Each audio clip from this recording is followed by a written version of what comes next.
4 सीटों का लोकसभा का चुनाव है।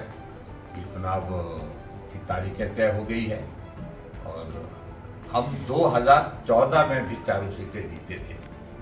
हम 2019 में भी चारों सीटें जीते थे और चारों सीटें ही नहीं, हिमाचल के इतिहास में पहली बार वो हुआ था जब 68 सीटों पर भारतीय जनता पार्टी जीती। कभी न कांग्रेस जीती इस तरह से, न ही भारतीय जनता पार्टी सभी सीटों पर एक प्रदेश में जीती थी। लेकिन वो दौर ऐसा था जहां हम सभी सीटों पर हम जीते और 2024 के इस चुनाव में भी जिस प्रकार से यशस्वी प्रधानमंत्री नरेंद्र मोदी जी ने देश में काम किया है, हमारे भारत का नाम विश्व में बहुत सम्मान के साथ आज लिया जाता है। भारत की पहचान अंतर्राष्ट्रीय मानचित्र पर एक अलग तरह की बनी है और आज मोदी जी हमारे देश के प्रधानमंत्री हैं और आज मोदी जी को लोकप्रियता की दृष्टि से अगर हम देखें तो वो विश्व के सर्व लोकप्रिय सर्वप्रिय जिसको हम कहें सबसे ज़्यादा लोकप्रिय नेता के रूप में भी है, विश्व के सबसे मजबूत नेता के रूप में भी जाने जाते हैं। उनके नेतृत्व में पार्टी आगे बढ़ रही है और निश्चित रूप से इस लोकसभा के चुनाव में भारतीय जनता पार्टी एनडीए की जीत होगी। नरेंद्र मोदी जी तीसरी बार देश के प्रधानमंत्री बनेंगे। 4 सीटें हिमाचल की अब की बार भी जीतेंगे, अच्छे अंतर से जीतेंगे और ख़ास तौर से आज मैं हमीरपुर लोकसभा क्षेत्र के अंतर्गत यहाँ पर आप सबके बीच में हूँ।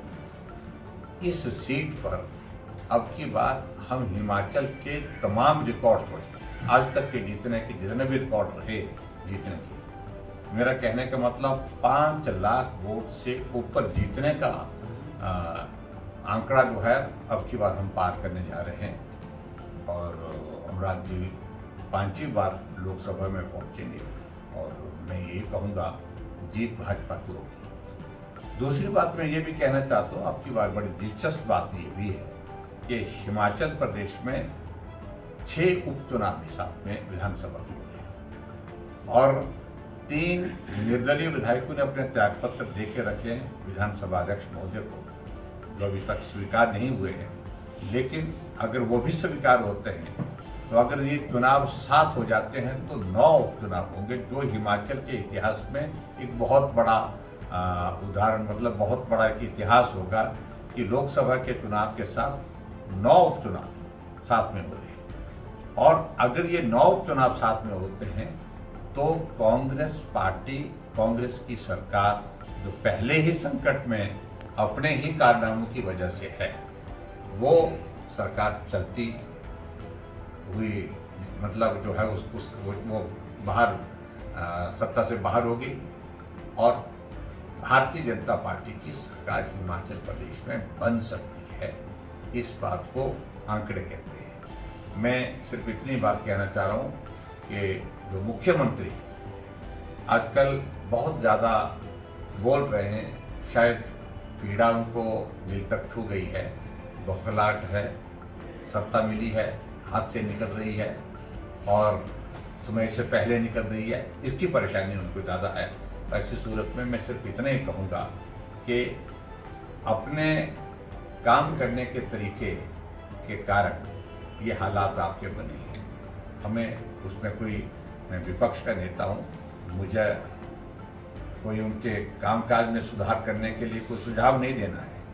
हम तो सीधी सी बात है, राजनीतिक दृष्टि से कांग्रेस की सरकार को उखाड़ फेंकने के लिए, कांग्रेस के जो काम इन 15 महीने में रहे हैं, जो जन विरोधी रहे हैं, उनको उजागर करने के लिए और उन बातों का हम जिक्र कर रहे हैं। मुख्यमंत्री व्यक्तिगत रूप से कुछ बातों को लेकर के कह रहे हैं, वो नहीं कहनी चाहिए उनको, चाहे वो किसी विधायक के प्रति, चाहे वो किसी और के प्रति, चाहे हमारे प्रति। हम उनके बारे में कुछ नहीं कह रहे, लेकिन इतना जरूर कह रहे हैं कि मिसमैनेजमेंट इस कदर हिमाचल प्रदेश में आज से पहले कभी नहीं देखा कि 1 साल के ही कार्यकाल में, 14 महीने के ही कार्यकाल में 6 विधायक जिनका बैकग्राउंड कांग्रेस का उनसे कई ज़्यादा है, पुश्तों का उनका है। आप देखिए, सुधीर शर्मा के पिताजी पार्टी के अध्यक्ष रहे हिमाचल प्रदेश के और कई सालों तक वो विधायक रहे हैं, मंत्री रहे। आप देखिए रवि ठाकुर को, जब हम लोग कोई भी राजनीति में नहीं थे, उस वक्त उनका परिवार राजनीति में था और प्रदेश के स्तर ने राष्ट्रीय स्तर पर उनकी एक पहचान थी। ऐसे एक नहीं, अनेक लोग ऐसे साथी हैं जो कांग्रेस छोड़ने के लिए विवश हुए हैं। तो दोषी कौन है? मुझे लगता है कि वो आप अच्छी तरह से समझते हैं और उन हालातों के लिए जिम्मेवार कांग्रेस है, उनको स्वीकार करना चाहिए।